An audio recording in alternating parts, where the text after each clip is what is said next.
Today it's time for a best of 5 series of top level StarCraft 2. What I've got for you is a Protoss versus Zerg, where we're starting off on good old Persephone. Spawning right here in the top left-hand corner, playing with the blue Protoss pieces, we have none other than Classic. His opponent down in the bottom left, joined yet again by the Protoss commander Vorazun, spinning around on the main hatch. We have none other than Shin. Classic, of course. Second place this year at the EWC, an absolute PvZ monster. Although, I do feel, and maybe this is a little bit rude, I do feel like Classic is not the fastest to adjust to a new set of balance changes.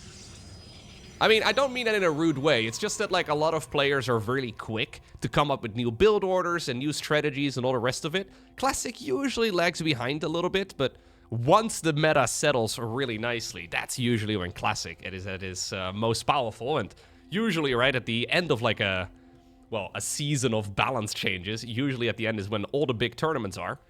And that is, of course, when Classic shines. Then again, Shin, of course, an absolute beast as well. He's been looking very strong, even though in those series, I've casted a couple of series right now of Shin going up against Maru. He seems to get bullied a little bit by the likes of Maru. Against everybody else, Shin is a bit of a monster. Apparently, he's currently at a, what is it? I think it's a 26 losing streak against Maru. I looked it up the other day, and I couldn't even believe it. 26 series? Last time, apparently, that Shin won against Maru. There's no Maru in this particular series. Anyway, 26 losing streak. Last time he won was in 2019. That turns into a mental block real quickly. Although, to be fair, I think there are many pro gamers out there that do have a mental block against the likes of, for example, Maru. Anyways, no Terran in this particular match. Let's see if we can have Shin going back to his absolute top results. Because honestly, Shin has been looking impressive. I've been really liking what Shin has been doing, honestly, for pretty much all of the year. He's participating in quite a lot of events as well, which is nice, because for a while, it was a lot of Protoss players in the online cups, some Terran players, and basically no Zergs. Shindo participating in a lot of them lately. This series, by the way, is from the RSL. Of course, that means that there is a very significant prize pool on the line. That is, of course, also why all the big names are indeed participating, except for Cero. Where's Cero, guys? As of me casting this, Cero's last tournament match was back in October. And that was a replay pack that wasn't allowed to be shared. I haven't seen any Cero games in months. Honestly, I think it's the Masters of the Game or the Maestros of the Game tournament back in, well, when was this? September or so? Was it September? Yeah, it must have been September. When they had an offline finals in Paris. But Cero has been, taking at least the autumn period so far as a bit of a time to reflect and relax. Oracle opener right here for Classic. Second gateway as part of the wall-off. Is this a full wall-off? No, not quite. Looks like it, though, for just a little bit there. A few adepts will be sailing forward here just to get a little bit of damage done. Force out maybe a handful of Zerglings, but Shin is not going to flinch. He will have a safety Spore Crawler inside of the main base, and he's going to need it. Oracle making a beeline for it, but I think it's perfectly timed. Yep. Shin knowing the exact timing, not just of when he meets to build it, but also for this particular map. Overextension here from Classic. Gross overextension here for Classic. This immediately, for a Zerg player, feels like a win. I know it is not a win yet, but it feels like one, because Protoss really needs to keep these Oracles alive. The longer you keep them around, the better the game usually is. Now, you obviously need to commit quite heavily in order to get damage with them. So it's a slippery slope. It's very easy to accidentally lose them. But right now, right, Shin could go for any form of early game aggression, and it would be so much harder for Classic to hold. Specifically, Queen drops could be an absolute disaster. If this was Solar playing, I think we would already have Queen drops lined up at this point in time. Not the case, though. Shin is going to go for the good old Evo Chamber. Extra gas is coming up as well. Blink starts up with the +1 right here for Classic. Quick third Nexus and all the rest of it too, but you really do feel like you fall behind quite significantly when you do lose that single Oracle. Fourth hatchery, by the way. Way earlier than we normally would see it. So I think this is mostly what Shin is celebrating that early game advantage with. A fast fourth hatchery. Try and let the Protoss player deal with it. Okay. You may also skip the Roach Warren, actually. Going for the +1 melee here. Together with the Baneling Nest. So probably Hydraling Bane. In the meantime, though, Classic has made a bunch more Adepts. These were used for the third base's defense previously. Proxy Gateway even added on as well on the right side of the map. So Classic may very well be planning on going for some continued aggression there. But as long as +1 melee is done, I don't foresee Shin being in too much, trouble against Blink Stalkers. Only time will tell. Getting a hatchery kill obviously would be nice. Zerglings, though, with +1 really do, not mess around when it comes to sniping Stalkers. Assuming you actually have the numbers. We're going up to 7 gateways here in total on triple Nexus. Extra gas is coming up as well, so Classic is not just going to go for some sneaky all-in or anything along those lines. I think he wants to effectively jump in with the Stalker, snipe the base, and maybe go back home. It does mean, though, that this is, this warp gate is likely going to go down. It's a very committed follow-up right now. Zerglings don't have +1 melee just yet, but they will be able to finish the job regardless. Here are those Stalkers, though. And it's a risky play from Classic, but this might just be exactly what he needs, to get back into it. I think you recall. Do you recall? I think you have to. Oh, he warps in reinforcements instead? Maybe. Speed up circles, though, allow the Queens to get nice and quickly to the target that they're trying to kill as well. Fighting in those speed up circles with range units is always a little bit messy. Yeah, hatchery is certainly going to die. Good movement here by Classic. It has to be said.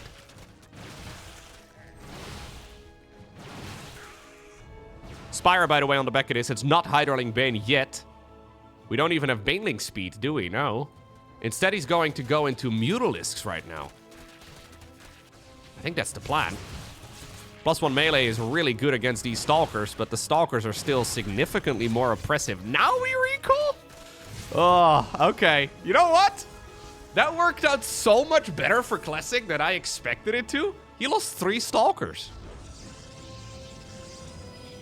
Some nice control there, considering the amount of Zerglings. He knew that he had recall available. May as well test the waters a little bit more. Now, what about the Mutalisks? +1 air weapons, +1 flyer, researching as well here for Shin. That is a big indication that he wants to, he wants to, like, double down on mass muta play. Double expansion here as well for Shin, so he wants to get both of the bases up and running. Banking on the idea that the flippy flappies are going to stay in the air. Now, how many do you make before you reveal the surprise? He's got 10 more coming. That's a lot.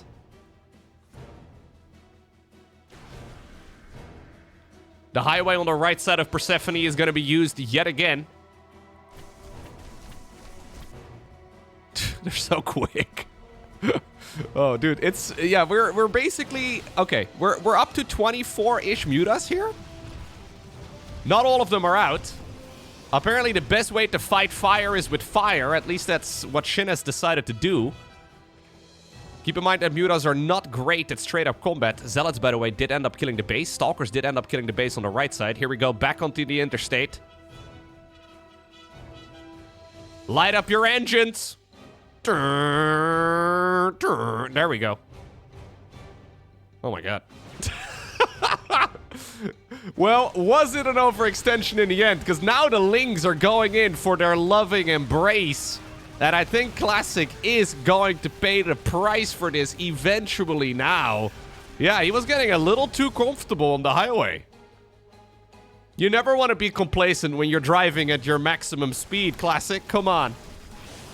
Oh, no. Oh, no. Oh, no. All the High Templar are gone as well. I couldn't look away from the car crash. I'm sorry. It's just human nature, I guess.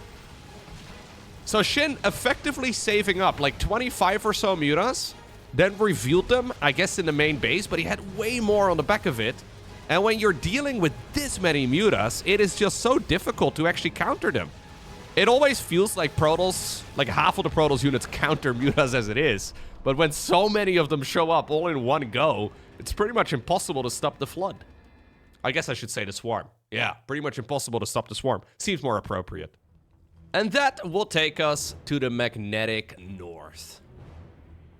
I really like that mutas are such a common sight again. It's fun. For years, mutas were more or less just a stepping stone. We saw some players like Dark experiment with them quite a lot, but then mutas just sort of, yeah, slip by the wayside again. But they're back in action, at least when it comes to Shin's gameplay. We've seen Raynor experiment with them a lot as well. They're in basically every single Zerg versus Zerg. No surprise there, I suppose, but it's good to have them back again against Protoss. Probe is going to block the expansion here. Natural is going to be taken in a moment as well for Classic. Probably around 20 supply. That is the norm. So again, the only changes that they made to the mutas, right? They didn't actually adjust the unit itself, but they made the Spire slightly quicker to build and 50 minerals and 50 gas cheaper. That's all. That's all it took to make mutas a more common force again. And it's only really a few seconds and a bunch of minerals and gas. It's really not that much. This is how delicate the balance at the highest level of StarCraft is, though. Sometimes I see, well, for example, on like the Battle.net forums or the StarCraft 2 subreddit, people that suggest very drastic changes to units. But even adjusting the building speed, right, and just the resource cost of the building massively, yeah, affects the meta. It is always one thing to keep in mind with any sort of patch notes. Sometimes the numbers don't seem to be that significant, but then the end result really is. It even means that, like, late-game Skytles is way less popular now. We don't really see a ton of late-game Skytles anymore either. There's a few reasons as to why, but it is interesting how little changes have such significant results. And I gotta say, so far, the New Balance patch in StarCraft 2, and yes, I'm gonna keep calling it the New Balance patch, even if it's several months old. It's new to StarCraft, okay? Entire esports have come and gone in that time period. For StarCraft, it's still fresh. Anyway, I gotta say, so far, it's working out really nicely. Are we gonna cancel that? Okay, I was gonna say, blocking your own natural expansion seems excessive. Looks like there's a little bit of a rave party right over here. Are they playing Jimmy? Oh, no. That's not just a regular drum. Ba-da-dum-ba-dum-bum. The lads are having fun. All right. Stargate coming up. Those marine helmets adding a little bit of additional fire to the map. You love to see it.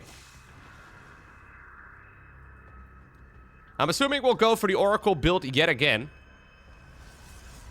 Classic really feeling like he needed to make some weird moves there after losing the first Oracle. At least it felt a little bit out of character, so I think that was probably the reason why we saw that proxy gate and why we saw the hyper-aggressive follow-up from Classic. Ultimately, it bit him in the butt, but it's probably most likely at least because of the shenanigans there with that first Oracle dying.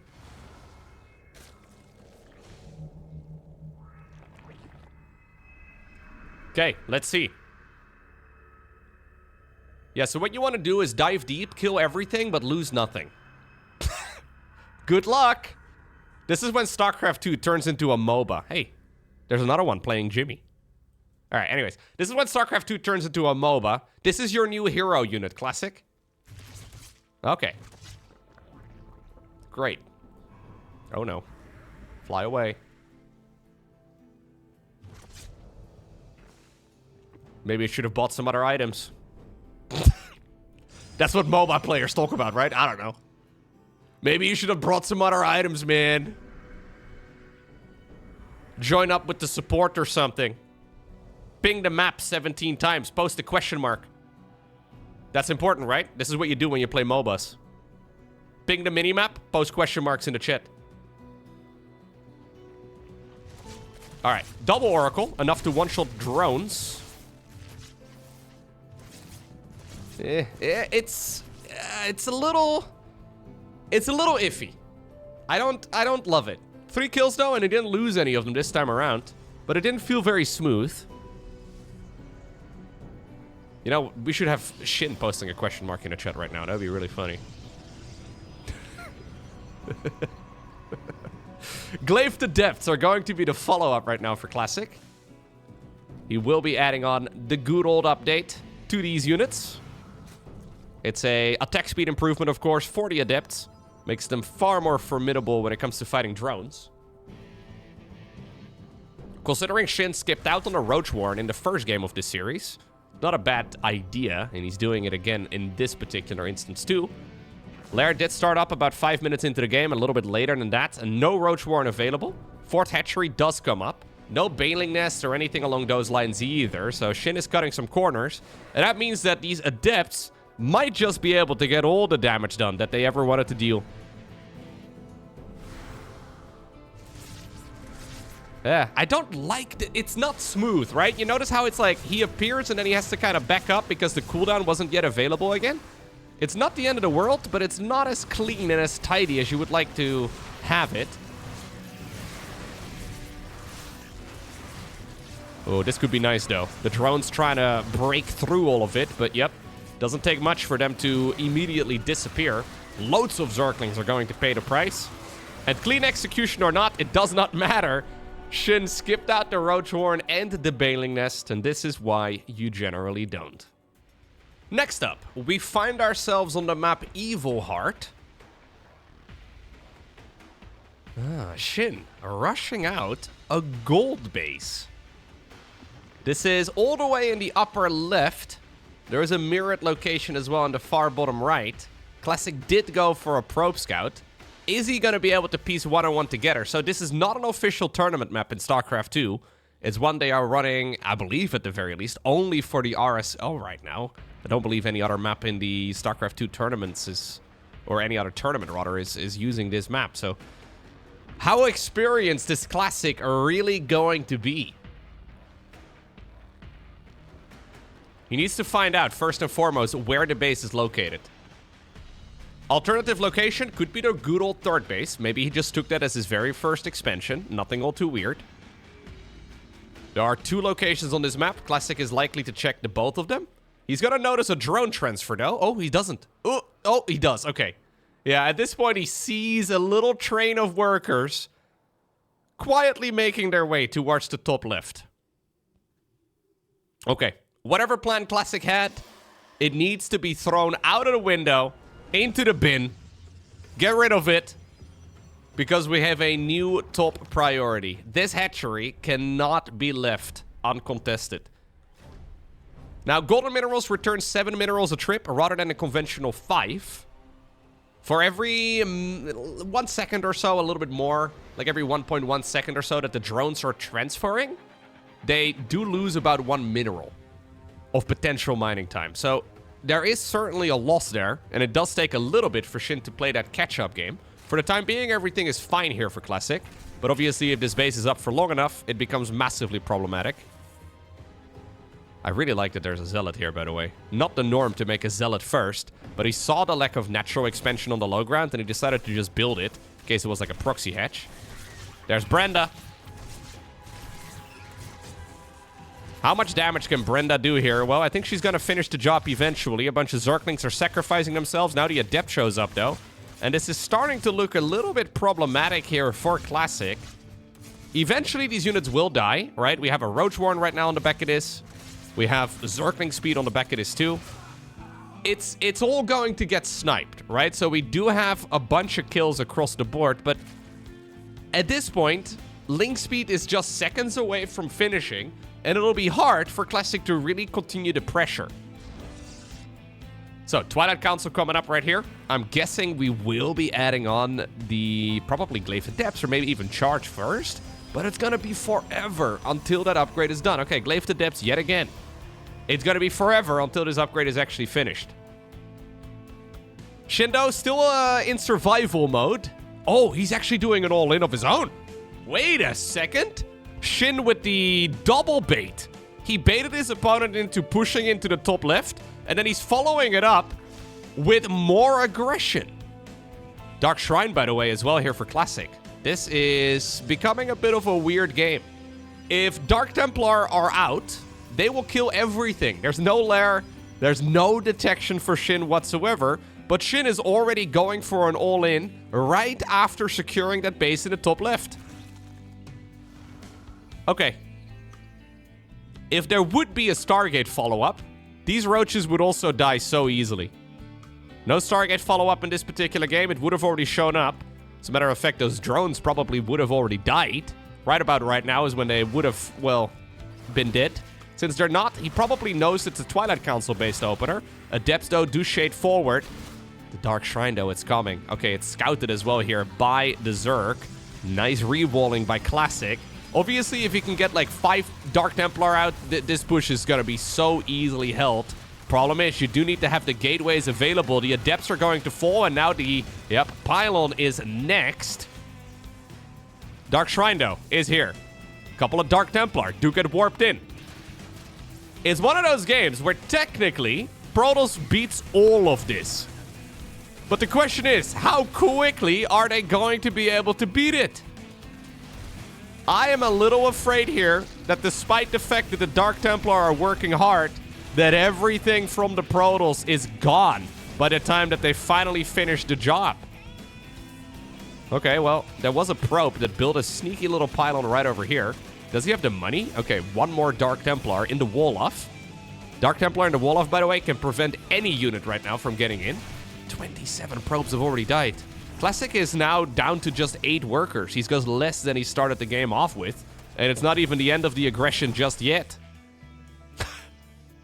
I can't believe this actually still worked for Shin. I thought that the Dark Templar... I mean, when he started the Dark Shrine up, I thought that the Dark Templar were just going to be able to stop any sort of pushing, but...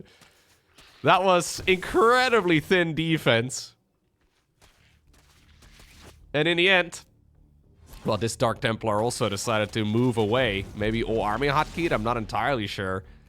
But I think in the end, yeah, we can have some bodyguards for the probes. But there's no way you're going to be able to play catch-up here. They're still mining in the top left as well. Golden minerals are incredibly juicy, especially in low eco scenarios. What a build from Shin. He finally secured the impossible and then decided, let's do a roach all-in. So, of course, besides a lair allowing you the opportunity to make overseers, you can also get detection from spore crawlers. I think Classic is going to find out about those here in just a moment. 16 kills, 18 kills, and then also 6 kills on the third of the Dark Templar. They've been incredibly cost-effective, but they're not going to be able to do much. Classic decides to play a little bit longer. You know what? I'm here for it. We see players tapping out right away quite frequently. But if you are a Classic fan, I don't think you want to get your hopes up, because this is very much so game over here for Protoss. Yeah, even if you disconnect right now as the Zerg, it doesn't matter, because in tournaments they will just, you know, resume from replay. Okay, the Overseer is out, and that's gonna give him the option for mobile detection. And while not all heroes wear capes, these two do. They are likely to get killed, though, in just a moment, although apparently, well, without roach speed, they can outpace the units. There you go. Not very useful information, but maybe one day, you know, you're playing Who Wants to Be a Millionaire and you're in the final round. And the question is, in the video game StarCraft 2, is the movement speed of the Roach slower or faster than that of the Dark Templar without glial reconstitution? Well, there you go. That's what we learned. Apparently, the Dark Templar are quicker. You know, they always have one of those very hyper niche type of questions. But other than that, I think that's the only thing we're going to pick up on here. Shin is doubling down on the aggression some more. He did build a spine crawler as well just now in the top or left-hand corner, rather. So just getting the double safety there.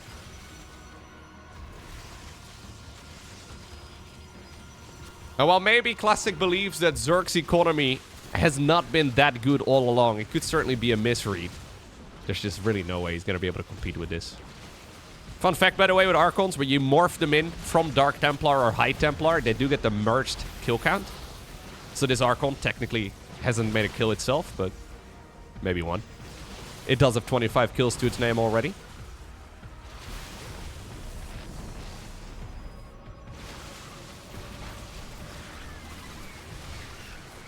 Eh? There ain't no way, dude. This shield battery's pretty good, guys. Hold up right now. Shin did make a third base. It's the one in the natural. We have a Spire coming up. I'm honestly thinking here that Shin is cruising. And that he's very happy that this game is not yet done. Like, these are my personal favorite type of games to play out when you know you have the 99% probability to win. Classic kind of feels like he's digging a hole, and he's digging deeper and deeper and deeper, and he's just kind of destroying his mental game for the rest of the series. But you know what? I do quite like it when we see players sticking into the game for longer than is the norm. It's just that I don't really see a way out of this. Even though he helped that push, I mean, his opponent's supply count is pretty much double his. Mutas are coming out again, by the way. Mutas really have been a newfound love for Shin.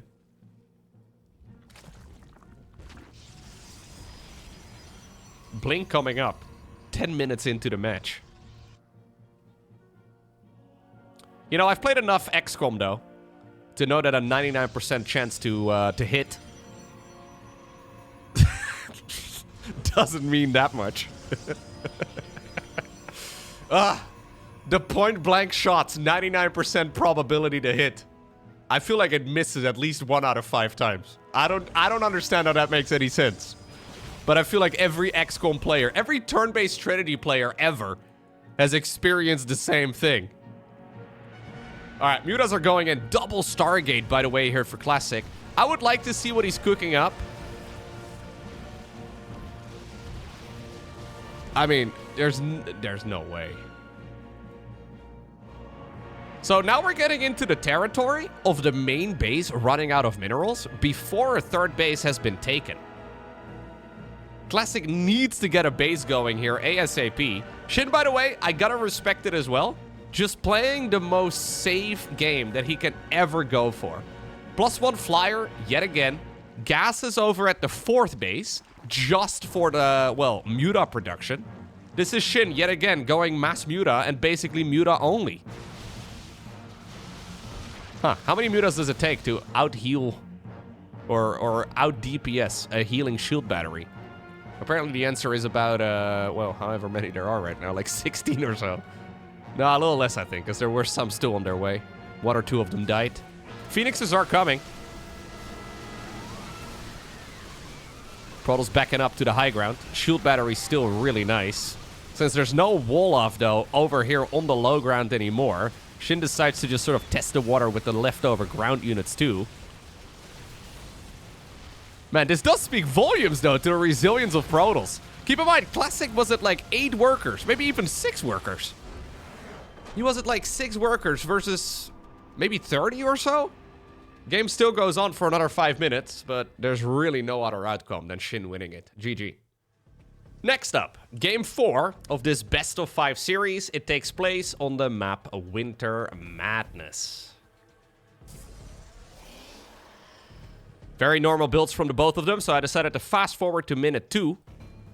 Just so we can immediately jump to the tech choice here from the Protoss. And that's going to be a Stargate. No surprise there. Classic has decided to go across the map with a peace offering of 5 minerals. Sometimes that's important, you know? You want to sign a peace treaty with the Zerg, maybe give them what they love the most. Minerals. Well, I don't think the offering has been taken, and truthfully, there's also a very real chance that these minerals were taken from the main base of the Zerg. Anyhow. Ooh. Oh, nice attempt there. Good dance by Classic. Turns out Shin also knows how to dance. Okay. Oracles yet again. No Chrono? Okay, Chrono now. We have energy. We've got the energy. Okay. A little weird. Ah, jeez. That was slow.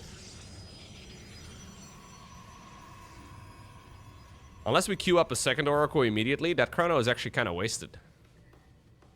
Yeah. Okay, he does start it up, but he hits the supply block as well. I'm lacking... You see what I mean? Like, sometimes it's difficult to point out the sharpness that's lacking.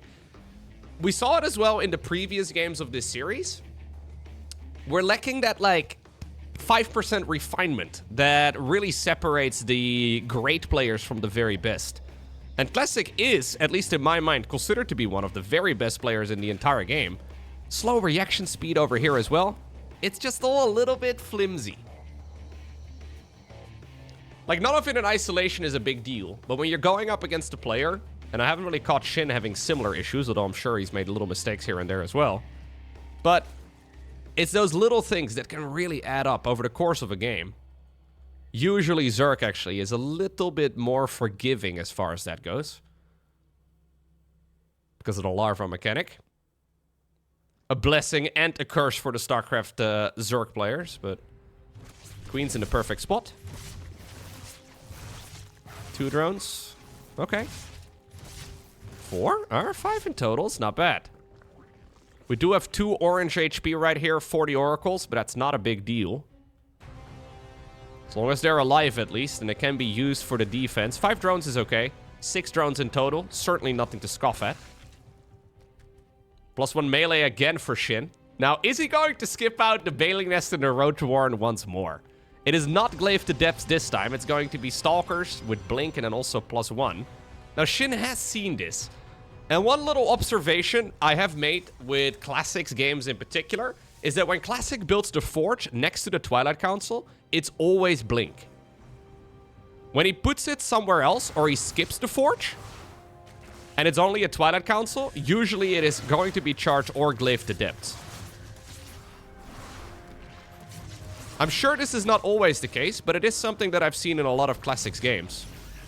So Shin, despite losing to Greed in one of the previous matches of this series, I think he spotted the same thing, and he is still skipping out on the Road Warren and the Bailing Nest.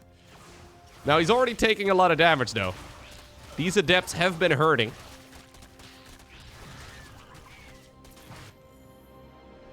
One Oracle is gone? Yeah, 1 Oracle must have died. Ooh, different follow-up yet again for Classic. Second Stargate, and then a Fleet Beacon. So will Shin just go into Aspire again, notice its Skytles, and build Corruptors? I mean, Corruptor Ling is not usually a unit composition for the Zerg, but it kind of feels like another Spire rush to me. Lair is done. Ooh, Infestation Pit. Oh, okay. Infestation Pit and a Hydra then. If we're gonna go Infestation Pit and Hydra then, should we not have built a Bailing Nest already? What's the point in not... Alright, Carrier Rush. Sure. Why not?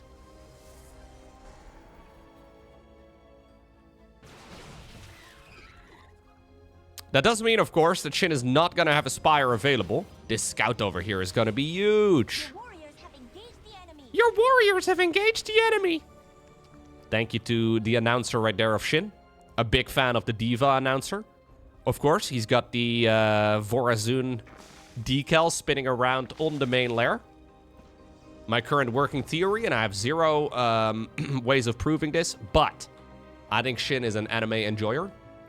I'm just thinking that, okay? You have to listen, like, he plays probably like 20 plus games of StarCraft a day, and he listens to the Diva announcer for years. When he could be listening to the Loco announcer, you know? Why would you know? Anyways. Nidus Network. Okay, maybe don't do that either. That's not good for anybody. Nidus Network here, coming up for Shin. So, where do we go from here? He did make the Infestation Pit, canceled it, restarted it up. He saw that the opponent was going Carriers, and I guess decided to maybe go Swarm Host Nidus? Feels a bit weird now.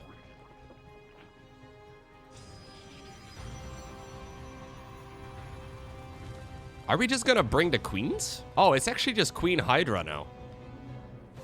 This is a strange push for Shin, but I think he has looked at this army. He's like, yo, you're not gonna have Storm done. There won't be any form of real splash damage from you for a long time. I can actually just go for like a Hydra Queen push. This is the Warsaw subway. Remember the build order that Elazer came up with years ago? This is, I guess, a equivalent or at least like a similar build to the Warsaw subway. This was right after Lembo came up with the German taxi build. Oh no, disaster everywhere. Little Zergling run-bys all over the map now. More and more queens and hydras are popping out. Tempest production has begun. Normally, it's Tempest before carriers, and I think that's probably what triggered Shin to go for this instead. Normally, it's Tempests, and then you go into carriers later on. And I believe that this may very well be the reason why. I mean, it's not the cleanest attack, obviously, because the queens are very clumsy. But this, I think, explains why usually you go for Tempests rather than carriers with these type of build orders. I think going straight into Tempest would have been good. There's pretty much no way you can go for a Queen Hydra attack against that sort of push. And maybe eventually this will be helped, but Shin is dealing so much damage already. Now he's going for his beloved Spire yet again. I still don't know what the Infestation Pit was for. He started one, cancelled one, made a new one, then didn't use it. Maybe the plan was to go into a hive really quickly, or maybe Swarm Host with Nidus, but either way, none of that is necessary. None of it is needed at all. It's Shin who obtains the victory. 3-1 right over here over Classic. And I mean, the one game that he lost, it wasn't even really that spectacular of a victory for Classic. It's it's because Shin decided to skip the Roach Warren and the Baneling Nest without any real scouting information at all. So he decided to basically cut a corner. It happened to be a Glaive Adept all in there from Classic. It won the match. Those are the type of games that you can sort of forget about there as the Zerg. It happens. It's whatever. You decided to play greedy. You got punished for it. Those type of games happen from time to time. But across the board, Shin played significantly better here than Classic. Classic with some uncharacteristic errors. Yeah, let's hope this is just a one-off series, I guess, in that regard, because I have seen Classic play some phenomenal StarCraft lately, but this was not his best showing.